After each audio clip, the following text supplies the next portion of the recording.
Bapak,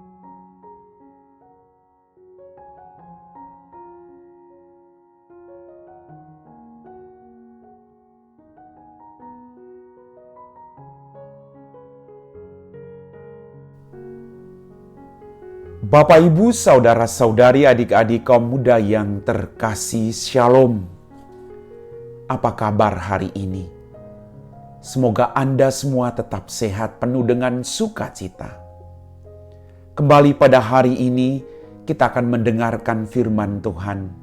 Mari kita siapkan hati kita. Tuhan sertamu dan sertamu juga.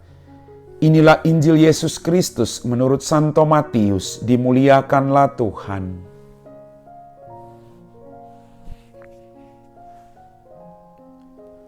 Sekali peristiwa, pergilah seorang dari ke-12 murid itu yang bernama Yudas Iskariot kepada imam-imam kepala. Ia berkata, "Apa yang hendak kamu berikan kepadaku, supaya aku menyerahkan dia kepada kamu?" Mereka membayar 30 uang perak kepadanya. Dan mulai saat itu Yudas mencari kesempatan yang baik untuk menyerahkan Yesus.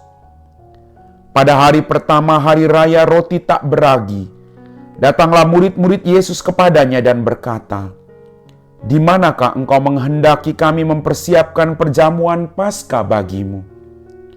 Jawab Yesus, "Pergilah ke kota kepada si Anu, dan katakan kepadanya, beginilah pesan guru. Waktuku hampir tiba. Di dalam rumahmu lah aku mau merayakan Paskah bersama-sama dengan murid-muridku." Lalu murid-murid melakukan seperti yang ditugaskan Yesus kepada mereka dan mempersiapkan Paskah. Setelah hari malam, Yesus duduk makan bersama dengan ke-12 murid itu.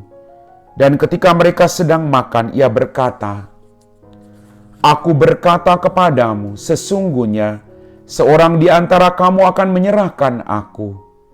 Dan dengan hati yang sangat sedih berkatalah mereka seorang demi seorang kepadanya, "Bukan aku ya Tuhan."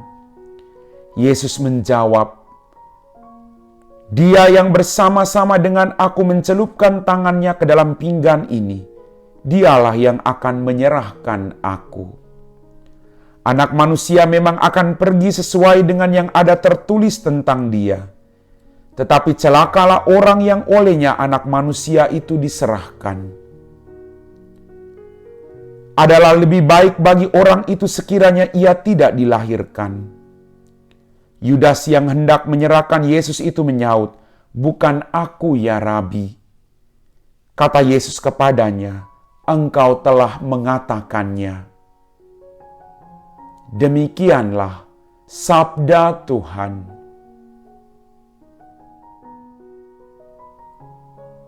Bapak, Ibu, saudara-saudari, adik-adik kaum muda yang terkasih. Yudas Iskariot menyerahkan Yesus kepada imam-imam kepala hanya untuk mendapatkan 30 keping perak. Kadang orang melakukan pengkhianatan untuk memuaskan dirinya sendiri.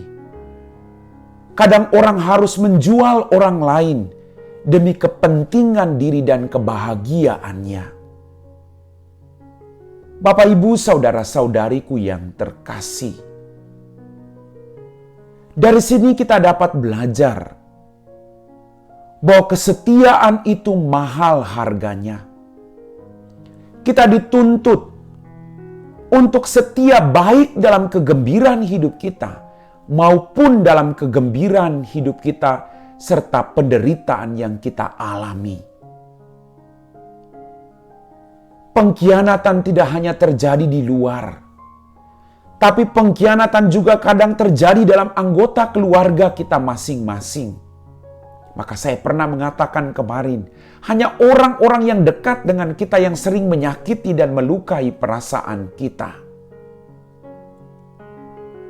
Hari ini Yesus mengajarkan kepada kita untuk tetap setia terhadap satu dengan yang lain.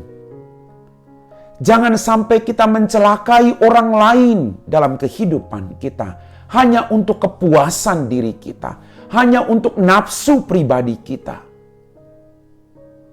Ini yang akhir-akhir ini terjadi. Orang mau mendapat kedudukan yang tinggi lalu mengorbankan orang lain. Orang mau punya banyak teman lalu mengorbankan orang-orang yang ada di sekitarnya. Pertanyaan buat kita renungkan. Setelah kita mengorbankan orang-orang yang ada di sekitar kita, apakah kita bahagia? Tidak. Kita akan dikejar-kejar oleh rasa bersalah. Maka mari Bapak Ibu, kita mohon rahmat dari Tuhan, agar kita tidak menyakiti hati siapapun dalam kehidupan kita masing-masing. Amin.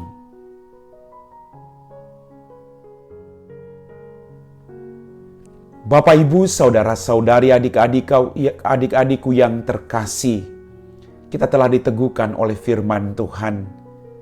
Maka mari kita siapkan hati kita untuk berdoa. Dalam nama Bapa dan Putra dan Roh Kudus, amin. Ya Tuhan Allah Bapa kami dalam kerajaan surga, terima kasih Tuhan atas semua rahmat yang masih Engkau limpahkan bagi kami.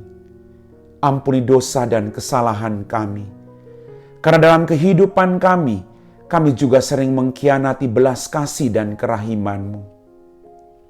Berkatilah orang-orang yang mengalami ketidakadilan, yang harus menderita karena orang lain. Berkatilah juga orang-orang yang saat ini bekerja keras untuk menegakkan keadilan, yang juga saat ini sedang mengalami penganiayaan. Semoga mereka Engkau teguhkan, Engkau kuatkan iman mereka agar mereka tetap setia. Berkatilah negara-negara yang saat ini sedang berperang. Utuslah kuasa Roh Kudus-Mu agar perdamaian itu terjadi. Kami puji Engkau Bapa, kini dan sepanjang segala masa. Amin. Tuhan sertamu dan sertamu juga. Semoga kita sekalian diberkati oleh Allah yang Maha Kuasa, Bapa dan Putra dan Roh Kudus. Amin.